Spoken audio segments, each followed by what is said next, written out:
So now we pass to the second speaker of today, and it's Beatrice Ghitti from the University of Trento, and today she's going to be speaking about towards computational efficient and accurate blood flow simulation in complex vascular networks. So the floor is yours. Thank you for the introduction. So today I will talk about part of my PhD project, which is a joint work with my PhD advisors, Professor Müller and Professor Toro, and also with Pablo Blanco from the National Laboratory for Scientific Computing in Petrópolis, Brazil. So our main goal, so what we are interested in is the modeling and simulation of blood flow in complex vascular networks. So this slide shows you a relevant example where on the top row we have the anatomically detailed arterial network model developed by Blanco et al., which includes more than 2,000 arterial vessels, while on the second row we have examples of gray matter vasculature generated via an adaptive constraint constructive optimization algorithm proposed by Mathematicians et al., which could be coupled to the ADAN model to construct this kind of very large vascular networks. So today I would like to talk to you about a methodology that we have developed to try to efficiently solve this kind of networks. So I will first present you the mathematical models under considerations, and then I will describe you the methodology proposed. Finally, to conclude with some numerical experiments and results. So in computational hemodynamics, we have different levels of model complexity and sophistication. So the most complete mathematical models are the 3D models based on the Navier-Stokes equations of fluid dynamics, which we usually find in 3D fluid structure interaction models. Then we have two classes of simplified and averaged models. So we have the one-dimensional models which accurately describe wave propagation phenomena and predict pressure and flow waveforms in large vessels at a reasonable computational cost, and also the 0D or lumped parameter models, which are the cheapest one, where the spatial dependence is lost and the physical quantities of interest only depend on time. So when we want to construct global models, so models of the full vasculature of the full cardiovascular system or of large portions of this system, a realistic and very popular approach is the so-called geometric multi-scale approach, where we have 3D FSI, 1D and 0D models coupled and combined together. However, today is still unthinkable. I'm sorry. Is still unthinkable to deploy 3D models for the entire human vasculature because these models are very complex, their numerical visualizations is challenging, and they demand a very high computational cost. So we will consider in this presentation 1D and 0D models. Okay, so as I said, the modeling and simulation of blood flow in highly complex networks and cardiovascular models is our main goal. However, still one of the main challenges of one-dimensional modeling is the very high computational cost and execution time, which can increase with the enhanced anatomical detail of the one-dimensional networks, simulations on long time scales, the cerebral microvasculature modeling, and so on. So what we have done was to propose a novel methodology that we have called an adaptive model selection strategy to construct hybrid networks of 1D and 0D vessels coupled together based on relevant a priori model selection criteria to, on the one hand, strongly reduce the computational cost of the simulations, but still trying to preserve a good level of accuracy in the predicted results. So the first two main ingredients of this methodology are, of course, both a 1D and 0D formulation of blood flow in compliant vessels. So first of all, let's start from one-dimensional blood flow, which is in compliant vessel, which is governed by this system of nonlinear first-order hyperbolic PDEs. The first equation is the mass conservation, while the second one is the balance of momentum. X is the vessel axial coordinate, while T is time. So we have three problem unknowns, which are the vessel cross-sectional area, the cross-sectional average, the flow rate, and the cross-sectional average, the internal pressure. So since we have more unknowns than equation, we need an additional relation, which is the relation linking the transmural pressure to the cross-sectional area of the vessel, and in this case we consider this elastic tube law. There are also several geometrical and mechanical vessel properties and parameters on which our model depends on. Okay, this system can be rewritten in this classical form of balance laws, where Q is the vector of conserved variables, F is the physical flux vector, while S is the source term vector. So on the other end, by averaging in space over the axial coordinate x the original one-dimensional equations, we can derive a family of nonlinear Lamping parameter models for blood flow, which is governed by this system of first-order ODEs. So if again, we have mass conservation and balance of momentum, so if we have a vessel of length L, Q and A represent the integral averages of the physical quantities of interest, and the volume and the flow rate will be the system state variables. We have that this system also depends on input and output quantities to be prescribed at the inlet and outlet of the vessel. So this family of 0D models is said to be nonlinear because in a paper recently published, we have derived this family in a way of models in a way to preserve certain important nonlinear properties of the original one-dimensional equations. So in particular, we preserve the nonlinearity in the pressure-area relation as given here, and also the parameters characterizing the models are, which are the inductance and the resistance, are nonlinear in the sense that they are pressure-dependent parameters. Okay, so this is a family of models because depending on the different possible assumptions about the data prescribed at the inlet and outlet of the vessel, we end up with 4 different configurations of the same 0D vessel, which are depicted here using the electric circuit notation. So, equipped with both these 1D and 0D formulations of blood flow, we are ready to introduce this methodology to construct hybrid networks of 1D and 0D vessels.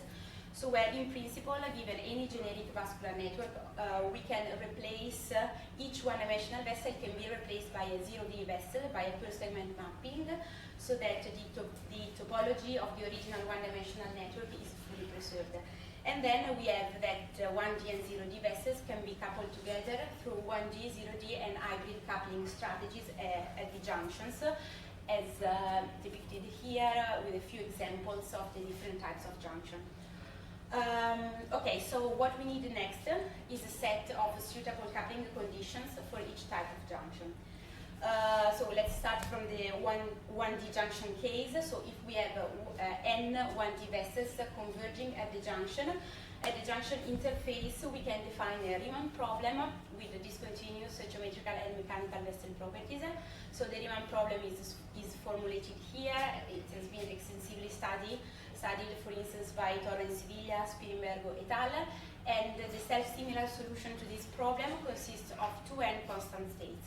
So the n initial condition states provided by the one-dimensional vessels converging at the junction, and the n unknown boundary states that need to be determined in order to provide the coupling condition for each one-dimensional vessel converging at the junction. So, following the approach proposed in the cited papers, we can construct the Riemann problem solution. So the idea is that the unknown boundary states Q star K are connected to the initial condition states via the continuity of the generalized Riemann invariance, while also we have that these unknown boundary states are connected among themselves via relevant conservation principles that we want to be ensured at the level of the junction. So we have the mass conservation and the continuity of total pressure. So we end up with a nonlinear system to be solved in order to compute these unknown boundary states Q star K. So in the case of a 0D junction, so where we have m 0D vessels converging at the junction point, we need to determine these input and output quantities, pressures and flow rates to be prescribed at the inlet and outlet of our 0D vessels. So also in this case, we want mass conservation and continuity of total pressure. So the idea to keep the problem linear is to prescribe an unknown common pressure P star, which is an approximation of P star tot, to all inlets and outlets converging at the 0D junction, and then to enforce mass conservation through this linear equation in the unknown pressure P star. The flow rates coming to the junction can be either known or unknown depending on the 0D configuration of each vessel converging at the junction. So finally, the most general type of junction is the hybrid one, where we can have N1D vessels and M0D vessels converging at the junction point. So in this case, we just merge the two coupling approaches proposed for a fully 1D and fully 0D junction cases, and we end up with this nonlinear coupling system, where you can note that in the mass conservation equation we are taking into account both the flow rates coming from the 1D vessel and those coming from the 0D vessels. So once again, we solve the nonlinear system and we prescribe our coupling conditions. So about the methods. So the PDE system governing the one-dimensional blood flow model is solved using a finite volume method of this form here, where we decided to adopt the second-order Masolan-Cox scheme with inner reconstruction for the intercell flux and the other approach for the numerical source. And we have that, of course, the time step is restricted according to the CFL stability condition. On the other end, the ODE systems are solved using the standard fourth-order explicit Runge-Gupta method.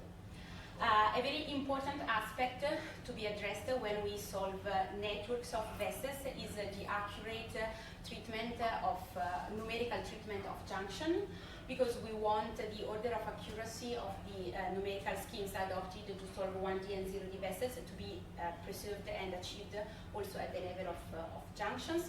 So we proposed high-order numerical coupling strategies. So for the high-order 1D coupling, we followed the approach proposed in Muller and Blanco. For the high-order 0D coupling, it's quite straightforward in the sense that we just have to update our coupling condition at each intermediate step of the Runge-Gupta solver. So we focused on the high-order numerical hybrid coupling to accurately couple 1D and 0D vessels. So in this case, of hybrid junctions, the idea is that from time tn to time tn plus 1, the hybrid junction must be solved at each one of the 4 intermediate steps of the Runge-Gupta method. And once the 4 steps have been completed, in each one-dimensional vessel, the time integral of the boundary flux is approximated by using a quadrature rule with the nodes and weights matching the Runge-Gupta time points and weights given here. So this is the formula that we can use to approximate our integral at the left interface or right boundary interface of the one-dimensional vessel converging at the junction. So in this way, 1D and 0D vessel converging at the hybrid junction are evolved with their own time marching schemes, but the mutual interaction is taken into account at each intermediate step of the Runge-Gupta ODE solver. So, as a last necessary ingredient, we need a practical way to construct these hybrid networks of 1D, 0D vessels, because given any generic vascular network, we would like to know which vessels must be kept 1D for higher accuracy and which vessels can be turned into 0D vessels. So our idea was to define relevant a priori model selection criteria to determine the most suitable model, either 1D or 0D, to use for each vessel of a network. So starting from this set of possible criteria, we have explored and investigated and compared the performance of the different criteria in order to determine the ones providing the best trade-off between the accuracy, the errors in the predicted results, and the computational cost of the simulations.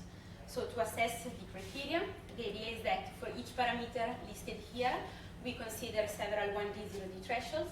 Then for each threshold, we construct the corresponding hybrid network configuration, and then for each hybrid network, we perform the simulation, we record the CPU time, and compute the root mean square relative errors with respect to the reference fully 1D results, according to these two formulas. Okay, just to clarify a little bit with an example, so we can choose, for instance, the 37 artery network proposed by Mathematicians et al., which includes the main 37 arteries of the human arterial systemic circulation. Then we choose a criterion, the compliance, for instance, and we look at the distribution of this parameter among the vessels of the network to select a set of 1D, 0D thresholds. Then for each threshold, we construct the corresponding hybrid network. How? So if the compliance of vessel I is smaller than the threshold compliance, this vessel will be 0D, otherwise the vessel will be selected to be 1D. As I said, then we perform the simulation, we record the CPU time and compute the errors with respect to the fully 1D results. Okay, so to assess and compare the performance of the different criteria, this criteria was applied to two different arterial networks of moderate complexity, so the 37 artery network and this ADAN 56 model.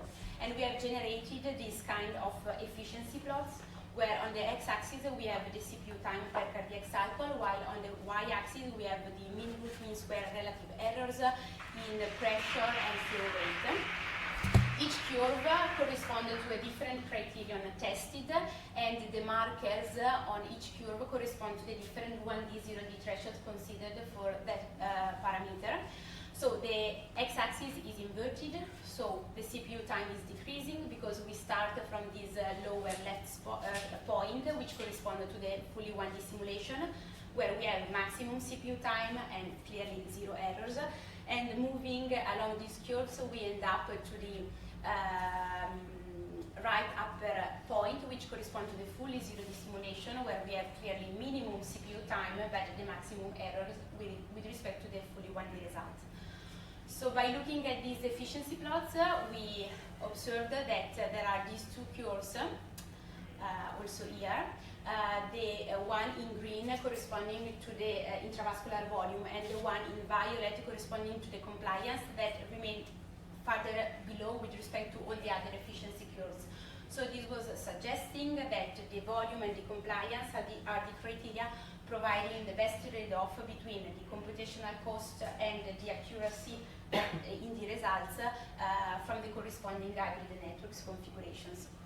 So the idea is that when we introduce more and more 0D vessels in our network, the CPU time is decreasing as expected, but the errors are not increasing too much, so we are still preserving a good level of accuracy in the results that we are predicting for both pressure and flow rate. So we can say that compliance and intravascular volume could be the optimal choice as the criteria to be used to construct these hybrid networks. So these observations were also confirmed by looking at some qualitative comparisons. So these are the results from a hybrid configuration of the 37 artery network constructed using a threshold on the compliance.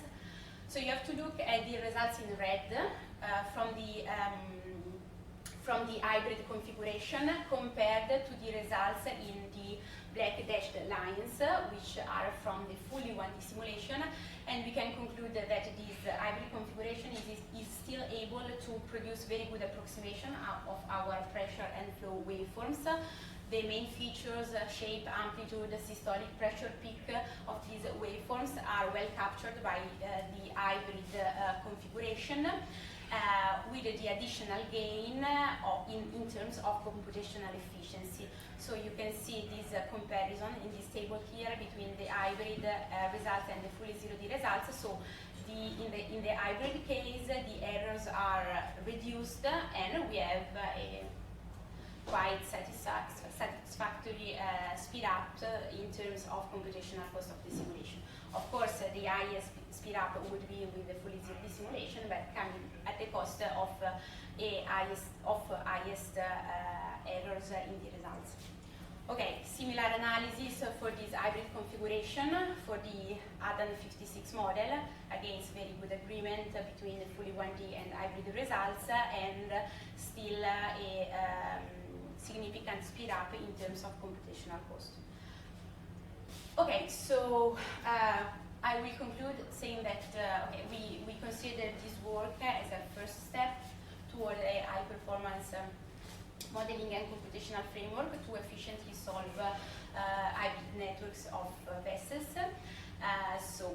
All the results I have shown you today were implemented, everything was obtained in Python, but currently we are moving everything to the C++ programming language, and in particular we are integrating this methodology to an already existing C++ code to apply the proposed methodology to much more complex networks and cardiovascular models, such as the global closed-loop multiscale model for the human circulation, developed by Muller and Toro and extended in Toro et al. Recently, and the ADAN model that I have shown you at the beginning of the presentation, possibly coupled to CCO cerebral networks. For further computational improvement, we are also integrating a local time-stepping solver in our methodology. Of course, we have also ideas for future work, such as including the viscoelastic properties of vessel walls into 1D and nonlinear 0D models. And we are thinking on designing problem-specific automatic hybrid network generation algorithms by using the identified parameters. So, that's all. Thank you for your attention.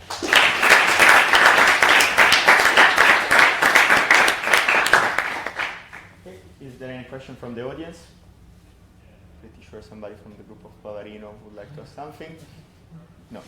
Okay. Then I have a couple of questions. The first one is, when you say local time-stepping method, you mean replacing your Runge-Kutta-4 with the Runge-Kutta-Felberg type of method? No. Okay. I mean that, now we are using a global time step. So all the vessels, both 1D and 0D, are evolved with the same time step. So the idea is that the time step of each vessel is for the one-dimensional case, for the 1D vessel, its time step is computed according to the CFL condition, and then we take the minimum between all the time step among all the 1D vessels. Okay, but then we are using the same time step for all the 1D vessels, and then we use the same time step also for the 0D vessel. Okay. Okay, but clearly there could be vessels that have a very, very small time step, so we are using this very, very small time step for the entire network, and these can be affecting the computational efficiency. So the idea is at the base of this local time stepping solver is that each vessel can be evolved with its own time step. So there is a synchronization time step. So we have to evolve all the vessel, each vessel with its own time step. We reach the synchronization time, and then we repeat the same to another synchronization time. But at least we are not. And you choose the time step that you would use on each vessel through a CFL, in order for the CFL condition to be satisfied. That's how it is. Exactly. So if you have a hybrid network, so for the 1D vessel, the time step of each one-dimensional vessel is computed according to the CFL condition. For the 0D vessel, for the moment, the idea is to take the time step from a one-dimensional vessel, which is coupled to the 0D vessel. If stability conditions of the explicit Runge-Kutta method are satisfied, if Runge-Kutta method remains stable. Well, your 0D solely Arenzano D, so then you can use like an adaptive method and fix the tolerance that you want to achieve, like a Runge-Kutta on the 0D model. Yes. Actually, now we are working, because we were using an explicit OD solver. Now we are working on implementing a stiff OD solver, because we noticed that when we have a lot of vessels and a lot of OD system coupled together, we You want to use an unstable method, or? Sorry? An unstable method, like VDF?